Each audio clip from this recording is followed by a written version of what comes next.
से आखिर आम आदमी की जिंदगी कैसे बदल जाने वाली है। इसीलिए आज इस वीडियो को आप आखिर तक इत्मीनान से जरूर देखिएगा, क्योंकि आज आपके वो तमाम सवाल जो CAA से जुड़े हुए हैं, उन सभी सवालों का जवाब मैं इस वीडियो में देने वाली हूँ।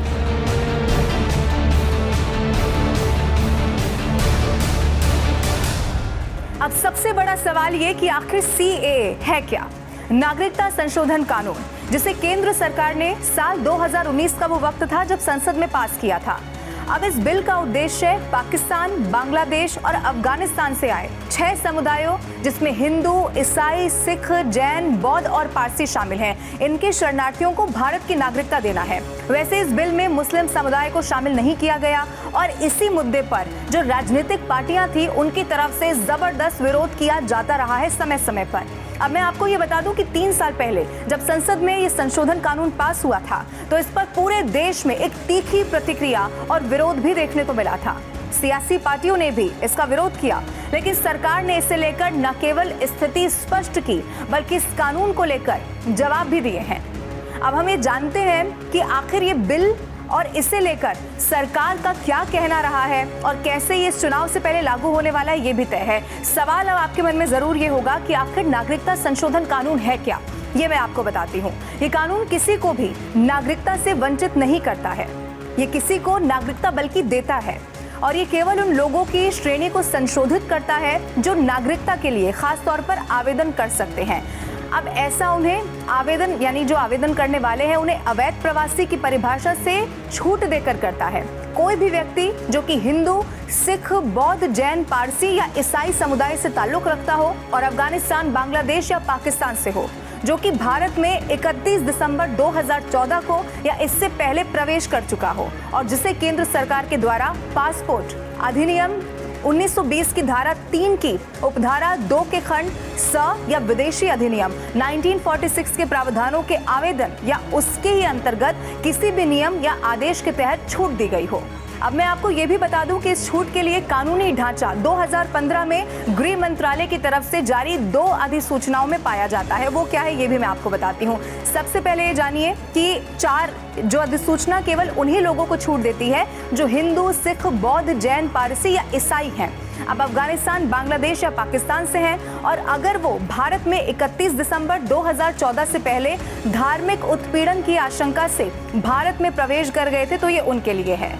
अब एक सवाल आपके मन में जरूर इसके बाद ये होगा कि आखिर नागरिकता कानून जो है वो करता क्या है।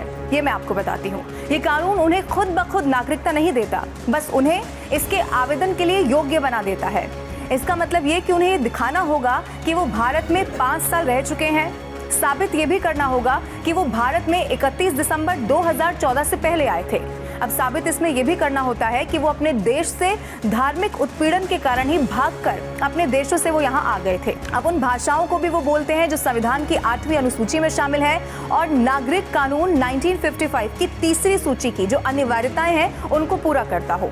इसी के जरिए वो आवेदन के पात्र हो सकते हैं। उसके बाद ये भारत सरकार पर होगा कि वो उन्हें नागरिकता दे या फिर नहीं, ये भारत सरकार तय करता है।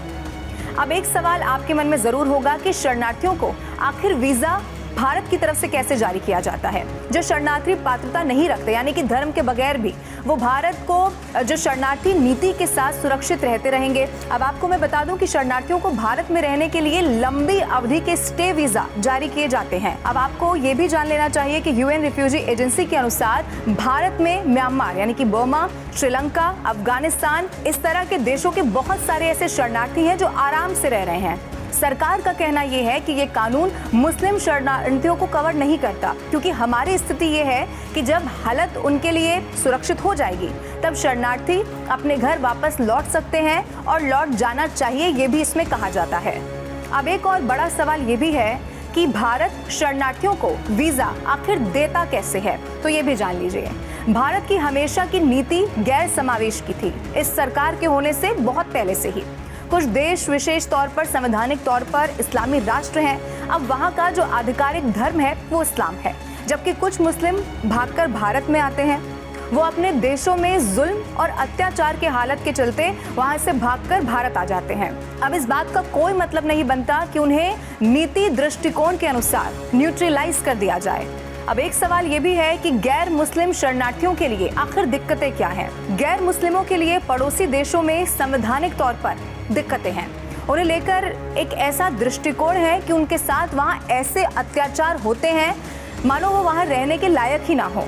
अब इसीलिए जो गैर मुस्लिमों के लिए एमनेस्टी का मतलब बनता है, जबकि मुस्लिमों को अलग अलग केस के तौर पर यहाँ पर लिया जाता है।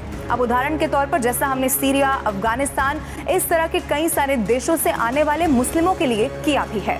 एक बड़ा सवाल ये कि रोहिंग्या मामले को सरकार किस तरह से ले रही है। तो ये भी जानिए कि बर्मा की स्थिति ये है कि रोहिंग्या वास्तविक तौर पर अविभाजित भारत के समय भारत आए थे, तब जबकि ब्रिटेन ने बर्मा पर कब्जा कर लिया। अब इसीलिए बर्मा उन्हें अपने जातीय ग्रुप और योग्य नागरिकता में नहीं रखते हैं।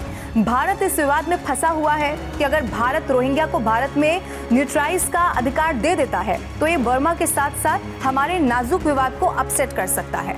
भारत में रोहिंग्या को शरणार्थी प्रोटेक्शन और साथ ही लॉन्ग टर्म वीजा मिला हुआ है, लेकिन वो भी अभी नागरिकता के योग्य नहीं होंगे। अब सवाल ये भी है कि क्या ये कानून मुस्लिमों के खिलाफ है, जिस पर राजनीति भी बहुत हुई है। अब सरकार का पक्ष ये रहा है कि ये कानून मुस्लिमों के खिलाफ बिल्कुल भी नहीं है।